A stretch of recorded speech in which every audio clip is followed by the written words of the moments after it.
আমরা করি, একজন গরিব মানুষ তার কাছ থেকে বিভিন্নভাবে অন্যায় অত্যাচার করে আমরা তার কাছ থেকে তার সম্পদ, তার টাকা পয়সা লুটে নেওয়ার চেষ্টা করি। এরকম আছে না নাই? বড় ভাই অনেক শিক্ষিত, কিন্তু ছোট ভাই একটু মূর্খ, পড়ালেখা করে নাই, ছোট ভাইয়ের সম্পদ লিখে দেওয়ার ধাঁধা আছে না নাই? ছোট ভাইয়ের সম্পদ লিখে নেওয়ার ধাঁধা আছে না নাই? এগুলো হচ্ছে জুলুম।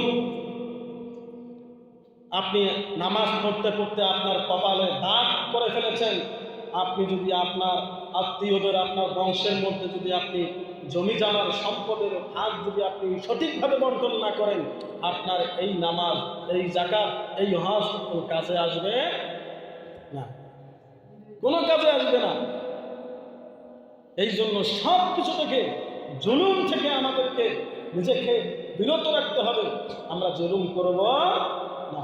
2 নম্বর হচ্ছে আমাদের সম্পদ থেকে যাকাত দিতে হবে। আর আমরা যদি এগুলো না দেই, তাহলে আমরা সর্বপ্রথম জাহান্নামে প্রবেশ করব। যাকাত, সদকা এগুলো দিতে হবে। এগুলো গরিব মানুষগুলো হয়। অনেক মানুষ আছে সারা বছর বস্তু কিনে খাবার, তাদের কাছে টাকা নেই।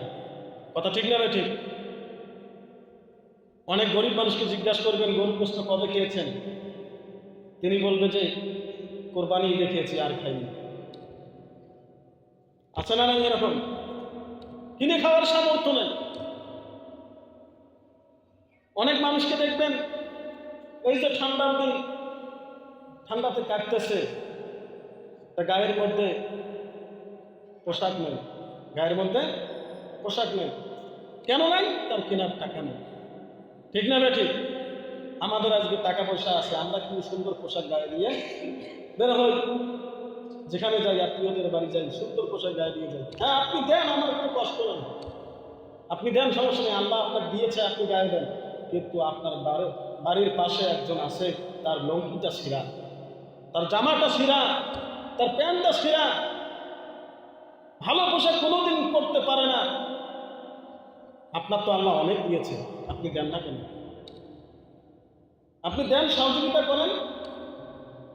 এই সম্পদ দিয়ে তো আপনি কবরে যেতে পারবেন না।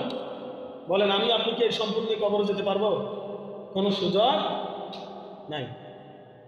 এই যে মসজিদের কাজ চলতেছে, এখানে বলা হয়েছে সদকা করতে হবে, দান করতে হবে।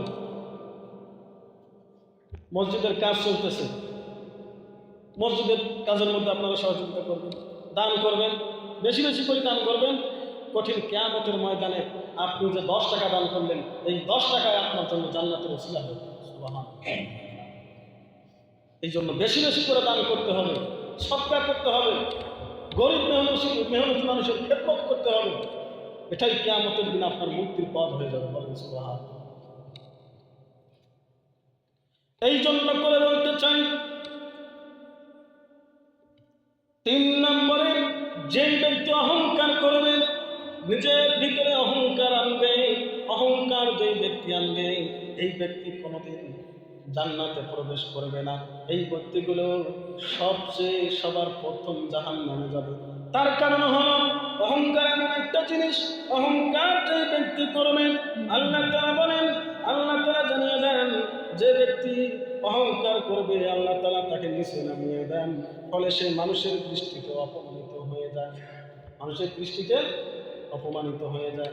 আপনি চিন্তা করেন, আপনার যে ক্ষমতা আছে, আপনি সমাজের মধ্যে অহংকার দেখাচ্ছেন, আপনার টাকা আছে, আপনার ভয়ে আজকে মিটিংয়ের প্রধান অতিথি আপনার ডাকেন, সালিশ করে আগে আপনার নামটা থাকে, মাহফিল করে আগে আপনার নামটা থাকে, মসজিদের সভাপতির মধ্যে আপনার নামটা থাকে, সেক্রেটারির মধ্যে আপনার নামটা থাকে।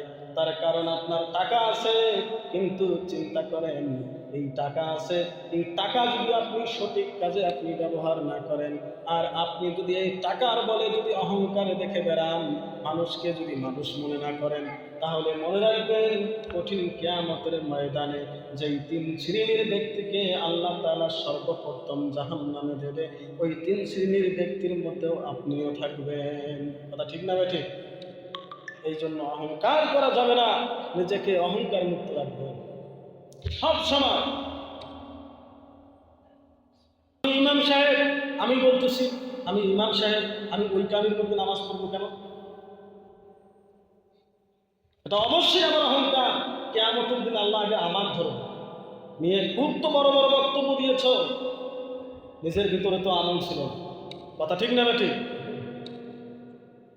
আর আপনারা আমার মুসল্লি, এই মহল্লার যারা লোক আছেন, আপনাদের ভিতরে অহংকার থাকা যাবে না, এক চিমটি পরিমাণ অহংকার থাকা যাবে না। আমি এখানে আপনাদের এখানে খেদমত করি, এই অহংকারটা আপনাদের ভিতরে থাকা যাবে না যে হুজুরকে তো আমরা বেতন দিয়ে রেখেছি। চাকর মনে করা যাবে না, চাকর মনে করা যাবে না। এরকম ভাবে সমাজ একটা চলতে গেলে প্রত্যেককে নেতিবাচক যে কাজগুলো, ভালো কাজগুলো, এই কাজগুলো করতে হবে। কথা ঠিক না ঠিক? সকলকে অহংকার মুক্ত জীবন করতে হবে, তাহলে একটা সমাজ ভালো হয়ে যাবে, একটা সমাজ ভালো হয়ে যাবে। আমার আপনার ভিতরে যদি অহংকার করি, আজকে আমার টাকা আছে, কালকে টাকা নাও থাকে। কথা ঠিক না ঠিক? আজকে আপনার টাকা